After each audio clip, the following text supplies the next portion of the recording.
Yon mga kababayan, napakagandang balita nito para sa mga tagahanga at mga sumusuporta kay Congressman Rodante Marcolita. Pero napakasamang balita ito para kay Epifanio Labrador, ang vlogger na nagtapang-tapangan, ngunit ang katotohanan ay supot naman. Pero bago tayo magpatuloy sa ating pag-uusapan, babati muna ako ng magandang hapon sa aking mga subscribers dyan, sa aking mga viewers. Maraming salamat sa inyong suporta. Shoutout sa inyong lahat. Yun ang mga kababayan, sa pinakahuling survey ng Pulse Asia ay pumasok na nga itong si Congressman Marcolita sa Magic 12 mga kababayan. Nako po, Epifanio Labrador.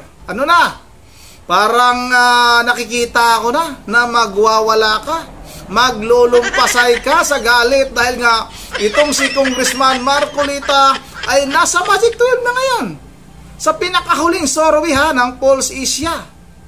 Mga kababayan, nilalait-lait nitong supot na itong si Epifanio Labrador, itong si Congressman Marcolita, hindi daw ito mananalo. Ngayon, pag malaman mo ito, talagang magwawala ka siguro. Baka yan na yung time na tanggalin mo na yung face mask mo. Baka yan na yung panahon na ipakita mo na ang totoo mong pagmumukha. Kung ano ba talaga, 3 butas ba talaga yung ilong mo? O ngungo ka ba? O ano bang klase? Yung nasa ilalim ng maskara mo. Napakayabang nitong magsalita mga kababayan. Na itong si Congressman Marcolita daw ay wala daw itong tsansa na manalo bilang isang senador ngayong darating na eleksyon. Malapit na mga kababayan, 1 buwan na lang at nasa Magic 12 na itong si Congressman Marcolita. Alam natin na aangat at aangat pa rin yan, tataas pa rin ang tataas yan sa survey mga kababayan. At ito yung napakagandang balita dahil yung mga senatorial candidate ng PDP ay pumapasok na sa Magic 12 mga kababayan. Yung iba nasa baba, nasa bahagyang baba. Pero alam natin, pagdating ng eleksyon, malalaglag at malalaglag itong mga kandidato ng alkansya ng bagoong Pilipinas. Tandaan mo yan, Epifanio Labrador, itaga mo yan diyan sa supot mong, alam nyo na mga kababayan, tatagain natin yung supot mong hayop ka, sinungaling kang tao ka. Tapos mga kababayan, may video tayo dito na ipapakita din natin yung ginagawa ngang video nitong si Epifanio Labrador, na itong si Vice President Sara Duterte daw ay may kapangyarihan. Kulang lang sabihin niya, itong si Vice President Sara Duterte, delikado ito dahil may kapangyarihan ito. May kapangyarihan ito ng tubig, apoy at hangin. Kaya kailangan mapigilan itong babae na ito. Wala talaga, tuluyan na talaga, nasiraan talaga. Naging bangag na talaga itong si Epifanio Labrador. O ito na mga kababayan, wag na natin itong patagalin Ito na yung pinakahuling survey ng Pulse Asia. Ipagyayabang na natin ngayon. Kahit na pinagyayabang natin noon, mas ipagyayabang pa natin itong ating kandidato. Number 1 sa ating baluta, Congressman Rodante Marcolita. At lahat ng mga kandidato ng PDP, street PDP tayo mga kababayan. Huwag nating hayaan na manalo itong mga kandidato ng alkansya ng bagoong Pilipinas. Ito na, panoorin na natin ito. Mga kababayan, bago ang May 12 election. Pumasok po sa top 12 sa bagong Pulse Asia Survey ang senatorial candidate na si Congressman Rodante Marcolita. Habang tumaas din ng ilang porsyento ang survey result po ng ilang pong mga kandidato sa pagkasenador ng PDP laban. Erlo Bringa sa balita. Nakamit ni Representative Rodante Marcoleta ang 28.3% votes ng mga sinurvey. Subalit sa datos ng Pulse Asia, 74% naman ng mga sinurvey ang aware na tatakbo ito bilang senador. Kaya may panahon pa para malaman ng mga botante ang kanyang kandidatura. Kasama ni Marcoleta sa rank 12, sina Las Piñas Representative Camille Villar, 29% at dating Senator Bam Aquino na mayroong 28.6%. Nananatili namang nangunguna sa survey si Senator Bongo na merong 61.9%. Pangalawa si Erwin Tulfo na merong 51.1%. Habang ikatlo si Senator Ronald Bato de la Rosa na merong 48.7%. Pang-apat si dating Senate President Tito Soto na merong 44.2% votes mula sa respondents. Panlima si Senator Pia Cayetano na may 37.5%. Bong Revilla, 36.9%. Dating Senador Ping Lacson, 36%. Willie Revillame na may 35.7%. Ben Tulfo, 35.4%. At Makati City Mayor Abby Binay na merong 35.3%. Pang-anim si Senator Lito Lapid na merong 33.3%. Sumunod si dating Senador Manny Pacquiao na merong 32%. At ang pang-11, ang aktor na si Philip Salvador na merong 30.9%. Ang survey ay sinagawa noong March 23 hanggang 29 sa 2,400 na respondents na merong margin of error na positive negative 2% ng national level. Nagkaroon din ng pag-anga sa latest survey ng Tangere ang ilang PDP laban senatorial candidate, kabilang si Marcoleta na umangat ng 4%. Sama din sa nag-angatan sa survey sina Senator Christopher Bongo na umangat ng halos 2%. Senator Bato de la Rosa na umangat din ng halos 1%. Habang si Philip Salvador bumaba naman ng halos 0.5% sa survey. Nagkaroon din ng pagtaas sa survey ang ilan pang mga kandidato sa pagkasenador tulad ni Camille Villar at Senator Amy Marcos ng halos 1 hanggang 2%. Sumadsad naman ang iba pang senatorial candidate at halos 1% din ang kanilang ibinaba sa survey. Ayon sa survey firm na Tangere, nakaapekto sa pagbaba at pagtaas ng ibang senatorial candidate ay ang mga naging aktibidad ng mga ito at ilang mga news story patungkol sa mga nasabing kandidato. Nanatili pa rin sa parehong paraan ang survey ang naging basehan ng resulta habang ang ilan may mga lugar sa bansa kung saan sila mas mataas sa ginawang survey. Epekto po noon. So maybe this is not the right time to make jokes, particularly where kulang na lang po isang buwan mag-election na po. Erno Ringas para sa Matadag Agila Matatag. Yan mga kababayan, nasa Magic 12 na itong si Congressman Rodante Marcoleta at halos sa lahat ng mga survey umaangat. Ngayon itong si Congressman Rodante Marcoleta mga kababayan, talagang mangyayari na, siguro talaga yung kagustuhan natin, na maging senador itong si Congressman Rodante Marcoleta mga kababayan. Panyong, ano nang balita sa'yo? Ito mga kababayan, mayroon tayong balita tungkol kay Panyong. Ito nga yung sinasabi ko na itong si Panyong ay nagngangaw-ngaw na naman. May kapangyarihan daw itong si Vice President Sara Duterte. Nakakatakot daw itong si Vice President Sara Duterte. Dahil baka kayo na lang yung manood, pakinggan ninyo kung ano yung mga pinagsasabi. Kulang na lang talaga tali nitong si Epifanio Labrador. Tatalian talaga ito. Mabilis lang naman talian to mga kababayan pag halimbawa talaga matuluyan ng masiraan ito. Kaso nga lang mahirap pala hanapin ito kasi nagtatago. At mahirap din pag nakakagat ito dahil pag yung mga tao na may tama sa utak, pag nakakagat yan, parang aso din yan. Nakakahawa yan mga kababayan. Kaya sa mga kapitbahay pala nitong si Epifanio Labrador, mag-ingat kayo, huwag kayong lumapit kasi nga sinyalis na ito. Itong kanya mga pinagsasabi ay sinyalis na ito. Natuluyan na talaga o malapit na itong masiraan mga kababayan. Ito na, panoorin natin ito. Wala. Tika lang, walang sounds. Sinasabi ng iba. Dito, tika lang, saan ba yun? Ito. Paprangkahin ko na kayo. Ayan. Ito sinasabi ng iba. Sige. Kung maaalala ninyo mga kababayan, Ano yan? yung kanyang sekretary, noong idinitine doon sa kamera, anong ginawa ni Sara Duterte? Ano ginawa? Sige nga. Anong ginawa ni Sara Duterte para makuha niya ng pwersahan yung kanyang sekretary? Hindi ba? O, ikaw na sumagot. Huwag mo kaming tanungin. Ikaw yung gumawa ng kwento. Ikaw din yung gumawa ng sagot. O, sige, sagutin mo.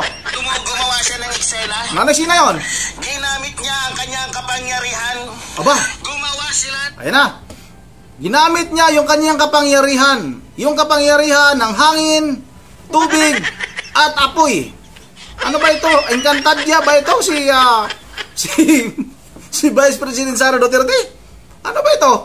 Nasa teleserye ba ito, mga kababayan? Ito, patuloy natin to. Ng mga kadramahan. Nakadramahan ba? Kung saan pinagmumura pa nga niya yung mga congressman maging ang ating mahal na Pangulo. Naalala nyo? Hindi. Ito na lang isipin ninyo, mga Ano yan? minamahal kong mga kababayan. Kung nakapasok si Sara Duterte doon sa kinalalagyan ng kanyang ama, nung hindi pa siya inililipat sa Netherlands, sa tingin nyo ba magkakaroon ng katuparan yung matagal nang pinagdarasal ng ating mga kababayan na mapanagot sa kasalanan niya, itong si Duterte? Ilan lang ba kayo na mga nagdarasal kunwari? Pero mga demonyo naman kayo eh. Kita ninyo sa inyong mga pananalita. Sa pananalita mo pa lang, alam mo pa niyong huwag kang tumawag ng mga dasal, mga ganun. Kasi baka mamaya bigla kang magliyab. Pula na naman. Ano bang kulay ng nito? Amerikana nito? Pula? Ano ba to? Pink? Violet? Hindi ko maintindihan, mga kababayan. Huwag kang magbanggit ng mga dasal, mga pangalan ng Panginoon. Kasi mamaya, habang nagsasalita ka, bigla ka na lang liliyab. Delikado yan, panyong. Mahirap magkunwari. Sabagay, sinungaling ka naman talaga. Sanay ka naman talagang magsinungaling, magkunwari. Yung mga krimen nga na ginagawa mo ay binabato mo sa ibang tao. Kahit walang ginagawa yung ibang tao, yung krimen na nagawa mo na, ay pilit mong ibinabato sa kanila. Sige, patuloy natin. Kung yung sekretary nga nitong ni Sara Duterte ay ginawan niya ng paraan, ginawan niya ng kadramahan para lamang maligtas sa loob ng selda ng kamara. Ito pa kaya ang kanyang ama. Ako sa nakikita ko, mga kababayan, kung nakapasok itong si Sara Duterte, sigurado, gagamitin niya ang kanyang kapangyarihan. Naku po, para delikado. Tama lang pala talaga na hindi nyo pinapapasok itong si Vice President Sara Duterte, General Torre. Dahil gagamit si Vice President Sara Duterte ng kapangyarihan ng kaniyang mahika. Yung kaniyang mga diamante. Ano ba tawag nyo sa tawag nito? Yung napapanood siguro nito yung dating teleserye ng GMA7. Yung may kapangyarihan sa apoy, sa tubig. Encantadia nga. Sa Encantadia. Siguro talaga itong si Epifanio Labrador mahilig manood ng mga teleserye, mga kababayan. At napikit-pikit pa yung kanyang mata. Akala siguro hindi natin alam na yung kaniyang video, recorded yung kaniyang mga video. Pansinin ninyo. Akala siguro niya hindi ko napapansin. Matagal ko nang napapansin yan. Na humaharap siya dyan sa kaniyang kamera. Akala mo'y nagngangawa yan, pero ginawa niya na yung video na yan. Hindi siya humaharap sa kamera. Kung mapapansin niyo kung yung kanyang pananalita, hindi mo lang gumagalaw yung kanyang pismas. Pag tayo, nagsasalita tayo, pag nakapismas tayo, talagang gagalaw at gagalaw yung pismas natin dito sa taas. Kaya nga tayo, pag nagpipismas tayo, binabanat natin yan. Kasi nga habang nagsasalita tayo, bumababa yan. Huwag mo kami paglukuhin pa yung papikit-pikit pa yung gatuldok mong mata. Tusukin ko ng karayom yung gatuldok mong mata eh. Papikit-pikit ka pa, kunwari ka pa. Akala mo, hindi ko alam na recorded yung pinagsasabi mo.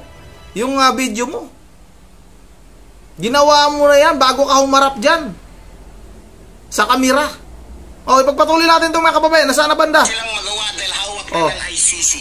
Itong si Rodrigo Roa Duterte. Ang target nila ngayon, mga minamahal ko mga kababayan, para po malaman ninyo, para sila ay makaganti. Asan na ba? Dito banda yun? Dito lang. Oh. Dapat lang na ginawa yun. Isa lang. O, dito banda yun. Gagawa yan doon ng kabalbalan. Gagawa yan ng kasinungalingan. Higit sa lahat, gagawa yan ng kadramahan. Yan ang katotohanan, mga minamahal ko mga kababayan. Kaya para sa mga Pilipino na inapi niya, para sa mga Pilipinong niloko niya, para sa mga Pilipinong saksi sa lahat ng kahayupan, katarantaduhan, katraidoran ng mga Duterte, dapat lang na ginawa iyon ni Torre. At sang-ayon dyan ang 99% ng mga Pilipino na nakasaksi sa lahat ng mga kahayupan. O, dyan lang mga kababayan, 99%. Anong sabi niya? 99.9% or 99% lang? Saan siya kumukuha ng 99% na mga sumusuporta ng mga Pilipino?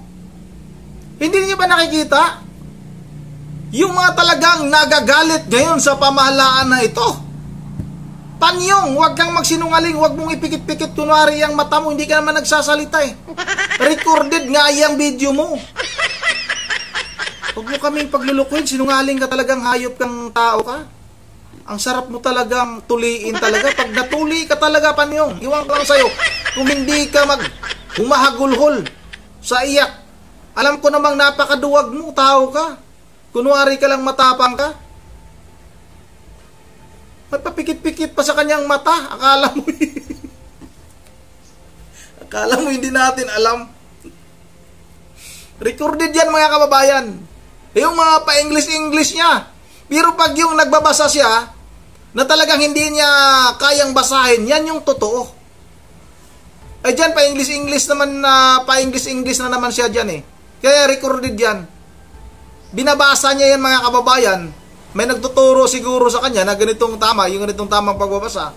Kasi nga, pag nagbabasa ito ng actual, hindi marunong ito magbasa. Napatunayan na natin yan. Yung crowd nga, yung basa niya sa crown. Yung tricum. Yung aniduro. Tapos may gana ka pang pa-English yung hindot ka. Pero ngayon, alam mo na pumasok, o baka hindi mo pa alam, ipapaalam ko sa'yo na itong si Congressman Rodante Marcolita ay nasa Magic 12 na. Pumasok na. Ano masasabi mo ngayon? Sabi mo, hindi makikita sa mga sorbian, kulilat yan. Tingnan natin. Pagdating ng Mayo 12, isasampal ko sa'yo yung boto ko para kay Rodante Marcolita. Hindot yan, tao ka. Yun ang dito lang muna at bago tayo magtatapos, huwag natin tapusin yung video ni Panyong mga kababayan. Alam naman natin na puro kasinungalingan lang. Ang lakas ng salita niya, pero yung mask niya hindi mo lang gumagalaw. Sumisigaw ka, nagwawala ka. Pero yung face mask mo hindi mo man lang magalaw, pati yung panga niya rito hindi mo lang gumagalaw. Anong klase ka? Bangag ka talagang, hindot ka. Yun ang bago tayo magtatapos ay mag-shoutout lang muna tayo kay Ma'am Edisa Borbe. Ma'am Edisa Borbe, shoutout ayaw magpa-drug test. Kasi nga sure sila na positive, patunayan nila para matahimik ang taong bayan. Tama talaga yan. Hindi tayo ang kailangan maghanap ng ebidensya. Kasi nga mismo mga kapulisan, taga-PDEA, hirap maghanap ng ebidensya dahil nagtatago naman yan. Pwede ba yung gumagawa ng kabalbalan, nagdodroga dyan sa kalsada, tapos nagbibideo? Lukuhin naman tayo nitong si Anti-Clear mga kababayan. Tayo daw kung sino daw yung nag-akusa na gumagamit ang pinagbabawal na gamot itong si tawag nito mga kababayan, Pangulong Marcos, ay siya daw yung maghanap ng ebidensya. Ibig sabihin nga lang talaga niyan, ay talagang may katotohanan yan. O paano pag may ebidensya? Sabihin mo na lang, o nga pala may ebidensya pala kayo. Sige, totoo na. Ginagawa tayong tanga. O shoutout na rin ha kay Jean Jean Nilison. Bingi ka ba, Ate Claire? Lahat ng taong bayan, buong mundo na Pinoy, hoy, kailangan namin ng totoo, pawang katotohanan, totoo lang ang sagot mo. Ate Claire, dapat talaga umalis ka na dyan. Wala, parang nahirapan ka na talagang magdipinsa o idipinsa si Pangulong Marcos Jr.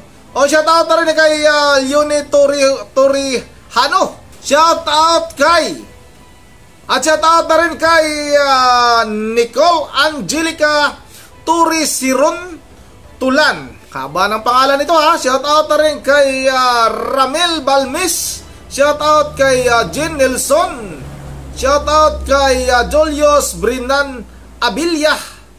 Shoutout kay Maika Georgette. Shoutout na rin kay Elizabeth Lopez.